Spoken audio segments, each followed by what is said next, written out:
क्या कहा तूने कि मैं तुझसे सॉरी बोलूं? प्रॉमिस किया था उन्होंने मुझे कि तुम्हारे जेल से बाहर आते ही यूल बी हियर टू से सॉरी। परी अपनी माँ के कहने से भाई नीति को जेल से बाहर तो निकाल देती है, लेकिन राजीव के सामने एक बड़ी शर्त रख देती है और राजीव को बोलती है कि तुम्हें मुझे सॉरी वगैरह बोलना पड़ेगा और नीति को भी मुझे ना माफी मांगनी पड़ेगी कि उसने बहुत बड़ी गलती की है। Sorry my foot. सब छोड़ो, एक छोटा सॉरी बोलना और मैटर क्लोज करना है। चलो। नहीं, आज के बाद तुम मेरे बारे में कोई फैसला नहीं लोगे। आज से मैं भी तुम्हारी कोई बात नहीं मानूंगा।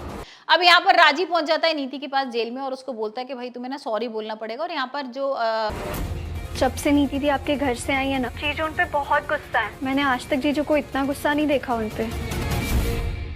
पार्वती है ना, वो तुम्हें जेल से बाहर निकालने को तैयार है और नीति ये सुनकर ना और गुस्सा हो जाती है, बोलती है कि तुम्हें समझ में नहीं आ रहा, वो परी है, वो पार्वती नहीं है। और यहाँ पर राजीव ना पहले से बबली से मिलकर आया होता है और यहाँ पर बबली और भड़का देती है भाई नीति के खिलाफ। यहाँ पर बबली बोलती है कि ये तो परी को मैंने दिया था, जो पेंडेंट है ना वो मैंने ऐसे ही उसको दे दिया था, तो और ये परी के पास थोड़ी ना था क्योंकि वो तो पार्वती है। तो यहाँ पर भी उसको ये समझ में आ गया है कि नीति ये सारी चीजें कर रही थी, उसने जानबूझ के पेंडेंट वगैरह दिखाया, चोरी का इल्जाम उसने लगवाया और वो परी को फंसाना चाहती थी, मेन परी को एक्सपोज करना चाहती थी। और यहाँ पर तो कुछ उल्टा ही हो गया और यहाँ पर राजीव ना उसको बहुत गुस्सा कर रहा है, लेकिन नीति को समझ में नहीं आ रहा है। यहाँ पर राजीव बोल भी देता है कि भाई तुम्हें जाना है, अभी तुम जेल से बाहर निकल रही हो और तुम इसके बाद ना सीधा जाओगी पार्वती जी के घर और उनसे सॉरी वगैरह बोल के आओगी। अब नीति यहाँ से बोल के तो चली जाती है, ठीक है, लेकिन वहां जाती ना वो हंगामा कर देती है। अब पार्वती के घर जाके भाई जो कुछ सुनाती है ना, उसको बोलती है कि तुम परी हो, पार्वती नहीं हो और मुझे पता है तुमने क्या किया है और तुम मेरे राजीव को छीनने आई हो, मुझे डराने आई हो, लेकिन मैं डरने वाली नहीं हूँ।